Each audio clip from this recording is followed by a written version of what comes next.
दयाकर सभापते तव तु बिल्वपत्रादिभिः समर्च्य पदपङ्कजम् सुलभमेव कैवल्यदम् कदाहमभवम् धियो विषयलम्पटोऽज्ञः कथम् चिदम्बरमहानटम् हृदि विचिन्तये सन्ततम् न चास्मि कुशलस्मृतौ स्मृतिपुराणकाव्येषु वा कलासु विविधासु वा परिचितोऽस्म्यहम् नैव भोः कथम् मयि भूभुजाम् भवतु हर्षपूरस्वतः चिदम्बरमहानटम् हृदि विचिन्तये त्वामहम् नटेश सुरपूजितम् तव तु कुञ्चिताङ्घ्रिम् जनाः विचिन्त्य सकलेप्सितम् समुपयन्ति भक्ता न किम् कथम् विषयोन्मुखः शिवकपर्दिनम् सन्ततम् चिदम्बरमहानटम् हृदि विचिन्तये त्वामहम् सदा शिव भवान् स्मृतः क्षणिकतोऽपि सर्वार्तिः विना समयदेशकालः भाग्यहीनस्त्वयम् त्वदीय परिचिन्तन रहित नष्टजन्मा सदा चिदम्बरमहानटम् हृदि विचिन्तये त्वामहम् त्वमेव जनको मम त्वमसि मे प्रसूरुन्मनाः त्वमेव सुहृदुत्तमः त्वमसि सूनुरादादयः भवन्तमगजाधिप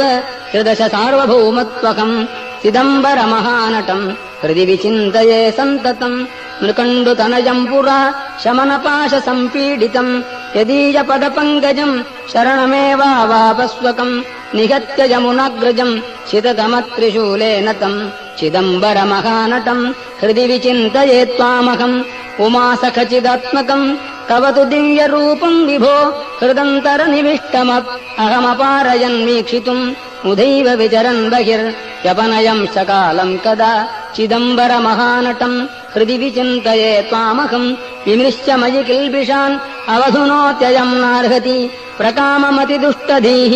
मम पदाब्जयोः संश्रयम् इति क्षिपसि चेत्प्रभो कमुपयामि भीतस्त्वतः चिदम्बरमहानटम् हृदि विचिन्तये त्वामहम् जनाः कतिकचित्रिगो सकलवेदसारात्मकम् पुरातनजनकृते सुकृतवञ्चयैस्त्वाम् किल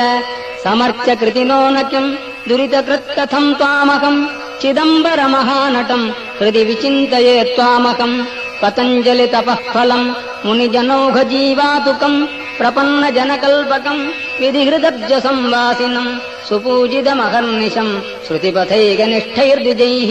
चिदम्बरमहानटम् हृदि विचिन्तये त्वामहम् डमरुकमृगरोचेष्केशरोचिष्णुपाणिः दरहसितविरजन् मञ्जुळास्याम्बुजश्रीः दयाकर सभापते तव तु बिल्वपत्रादिभिः